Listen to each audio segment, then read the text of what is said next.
Hello. Hello. Hello guys, कैसे हो? ठीक होंगे, हम भी ठीक है। मैं आज आपके सामने बेटी अनमोल के बारे में कुछ बताना चाहती हूँ। जैसे कि बीपीएल की जो भी बेटियाँ हैं, जो भी बीपीएल के परिवार में बेटियाँ पैदा होती है, उनका खर्चा उधर से आईसीडीएस के तहत उनके लिए कुछ राशि प्रदान की जाती है। जब बेटी छोटी होती है तो उसके मदर के नाम से एक फॉर्म भरा जाएगा। उसमें जो भी बेनिफिट मिलेगा वो बेटी को मिलेगा। डॉक्यूमेंट्स उसकी मदर के उसमें लगेंगे, जैसे बैंक की अकाउंट कॉपी और मदर का पासपोर्ट साइज का फ़ोटो लगेगा, उसके आधार की कॉपी लगेगी, बाकी नेम बेटी का भी होगा। साथ में नॉमिनी में उसकी माँ को रखा जाएगा, क्योंकि 18 साल तक वो बेटी उस पैसे को नहीं निकाल सकती, क्योंकि जब तक बेटी 18 साल की नहीं होगी वो तब तक नाबालिग मानी जाएगी। जब बच्चा स्कूल जाने लगेगा, फर्स्ट में उसकी एडमिशन होती है, फर्स्ट के बाद उसे स्कॉलरशिप लेनी शुरू हो जाती है। उसमें भी आईसीडीएस के तहत कुछ खर्चा सरकार उनको देती है, जैसे पहली से लेकर तीसरी तक 450 प्री ईयर मिलेंगे, पर ईयर उनको मिलेगा। उसमें उनको एक फॉर्म भरना होता है, वो सीडीपी ऑफिस में जमा करना पड़ता है। जैसे आंगनबाड़ी वर्कर से वो फॉर्म लेके उसको फिलअप करके आंगनबाड़ी वर्कर उस फॉर्म को सुपरवाइज़र को देंगे, सुपरवाइज़र उसको ऑनलाइन करके सीडीपी ऑफिस में जमा करेगी। इसी तरह उनका प्रोसेस आगे से आगे चलता रहेगा। पर ईयर उनको 450 मिलेगा। दूसरी साल जब वो सेकेंड उस बेनिफिट के लिए फिट होती है तो फोर्थ फिफ्थ के लिए उसको 650 की राशि अमाउंट के रूप में दी जाएगी, वो भी पर ईयर का होगा। जब वो 7th 8th में जाएगी तो उसको 750 की राशि प्रदान की जाएगी। 9th और 10th में उसको पर ईयर का 1000 रुपये मिलेगा, क्योंकि अगर वो लड़की आगे पढ़ने में बहुत ही तेज़ है, बाकी और भी स्कॉलरशिप उसे मिल सकती है, पर सीडीपी के ऑफिस से उसे ये राशि प्रदान की जाती है। +1 और +2 में 1150 रुपये की राशि प्रदान की जाती है, क्योंकि पहले कॉलेज में जब लड़की बीपीएल की जाती थी तो उन्हें कोई भी बेनिफिट नहीं होता था, क्योंकि 2021 में ये स्कीम भी लॉन्च हो गई। वो अगर कॉलेज आती है, फर्स्ट ईयर, सेकेंड ईयर और फाइनल का उनको 5,000 मिलेगा, क्योंकि 3 साल में उनका ग्रेजुएशन कंप्लीट होता है तो उन्हें 15,000 की राशि प्रदान की जाती है। ये स्कीम सिर्फ ओनली बीपीएल की बेटियों को है, एपीएल की बेटियों को ये स्कीम नहीं है। जो भी बीपीएल परिवार से संबंध रखते हैं वो इस फॉर्म को भरें और बेटियों के लिए फ़ायदा उठाएं, अगर उनके घर में बेटियां पैदा हो रही है, क्योंकि ये 2 बेटी तक सीमित है। अगर आपकी 2 बेटियां हैं तो दोनों बेटियों को वो पैसा मिलेगा, ऐसा इसमें कुछ भी नहीं है। सिर्फ एपीएल की किसी भी बेटी को पैसा नहीं मिलेगा। ये स्कीम सिर्फ बीपीएल परिवार के लिए है। अगर किसी को भी ये बात समझ नहीं आए तो वो हमारे ऑफिस में आकर मेरा वीडियो देखकर, अगर किसी को भी पता नहीं लगे तो हमारे ऑफिस में आकर हमसे खुद आमने सामने बैठकर रूबरू मिल सकते हैं, ताकि मैं उनको वहाँ पे भी समझा सकूं। अलबत्ता तो मैंने सारा जो भी प्रोसेस है अपने वीडियो द्वारा आगे भेज दिया है। फिर भी हो सकता है बाई चांस अगर किसी को पता नहीं लगे वो हमारे ऑफिस आ सकते हैं और हमसे बात कर सकते हैं।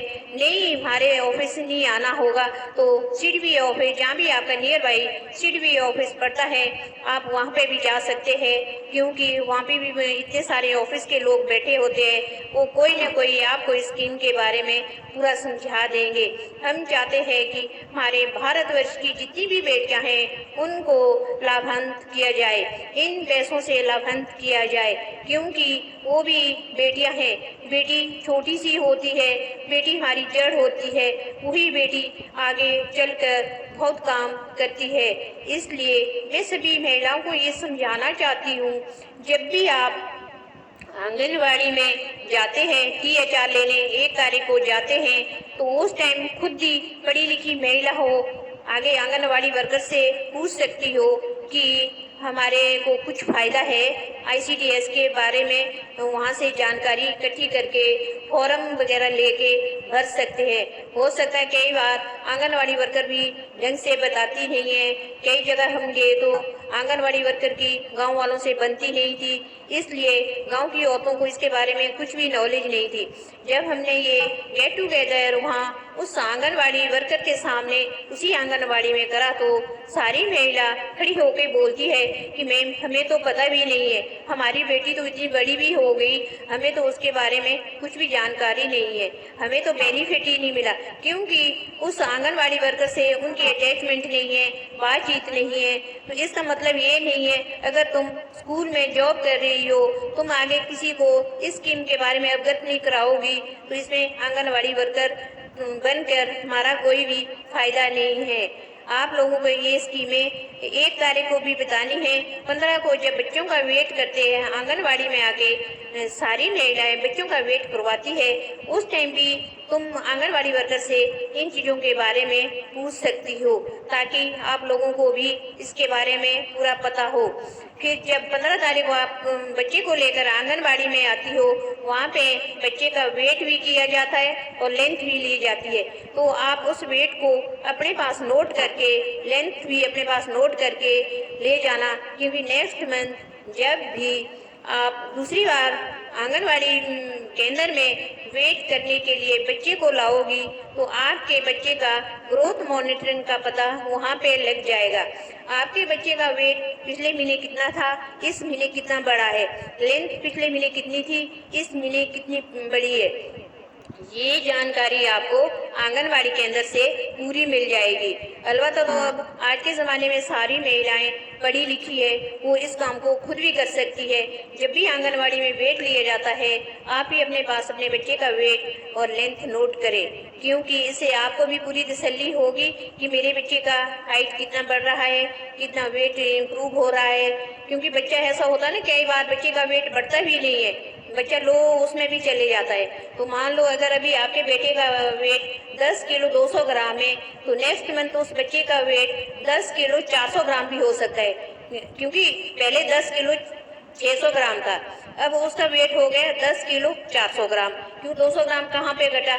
इसलिए उससे पता चलता है कि आपका बेटा अस्वस्थ है, वो कहीं अंदरूनी बीमारी से ग्रस्त है। क्योंकि बच्चे का वेट लेना हर महीने जब भी आप हॉस्पिटल जाते हैं, वहाँ भी बच्चे का वेट लिया जाता है, लेंथ ली जाती है। तो अब आप अपने दिमाग में रखो कि मेरे बच्चे का वेट कितना है। अगर बच्चे का वेट आपका नीचे गिर रहा है, तो समझ लो आपका बेटा अस्वस्थ है।